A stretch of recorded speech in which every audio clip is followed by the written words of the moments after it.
ਔਖੀ ਕਰ ਫਕੀਰੀ ਵਾਲੀ, ਚੜ੍ਹ ਸੂਲੀ ਤੇ ਬਹਿਣਾ, ਦਰ ਦਰ ਦੇ ਟੁਕੜੇ ਮੰਗਣੇ ਤੇ ਬੀਬੀਓ ਭੈਣੋ ਕਹਿਣਾ।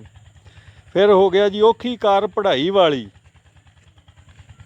ਤੇ ਚੜ੍ਹ ਮੇਜ਼ ਡੈਸਕਾਂ ਤੇ ਬਹਿਣਾ, ਡੈਸਕਾਂ ਬੈਂਚਾਂ ਤੇ ਬਹਿਣਾ। ਵੰਨ ਸਵੰਨੀਆਂ ਕਿਤਾਬਾਂ ਪੜ੍ਹਨੀਆਂ, ਸਕੇਲਰ ਵੈਕਟਰ ਕਹਿਣਾ, ਉਹ ਪੀਰ ਮੇਰਿਆ ਜੁਗਨੀ।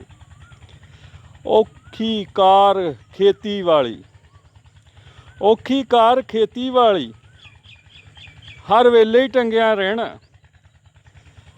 ਧਨੀਆਂ ਭਿੰਡੀਆਂ ਕੱਦੂ ਕਰੇਲੇ ਕਣਕਾਂ ਕਪਾਵਾਂ ਤੇ ਸੱਪਾਂ ਦੀਆਂ ਸਿਰੀਆਂ ਮਿੰਦਣੀਆਂ ਤੇ ਅੱਲਾ ਅੱਲਾ ਕਹਿਣਾ।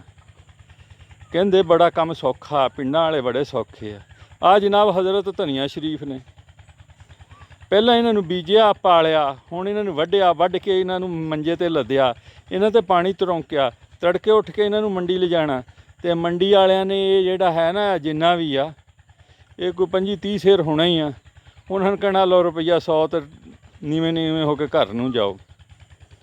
ਅਤੇ ਫਿਰ ਲੋਕ ਕਹਿੰਦੇ ਆ ਜੀ ਅੱਗ ਲੱਗ ਗਈ ਆ, ਰਮਜ਼ਾਨ ਆ ਗਿਆ ਆ, ਲੋਕ ਮਹਿੰਗੀਆਂ ਕਰ ਦਿੰਦੇ।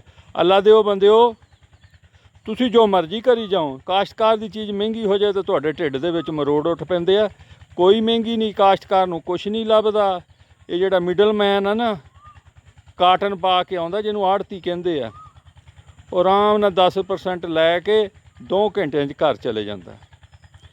ਸਭ ਤੋਂ ਮਜ਼ਲੂਮ ਔਰ ਸਭ ਤੋਂ ਜ਼ਾਲਮ ਤਬਕਾ ਇਸ ਮੁਲਕ ਦਾ ਕਾਸ਼ਤਕਾਰ ਆ। ਅੱਲਾਹ ਤਾਲਾ ਹਦਾਇਤ ਦੇਵੇ, ਅੱਲਾਹ ਤਾਲਾ ਆਸਾਨੀਆਂ ਅਤਾ ਫਰਮਾਏ ਔਰ ਆਸਾਨੀਆਂ ਵੰਡਣ ਦਾ ਸ਼ਰਫ ਅਤਾ ਫਰਮਾਏ।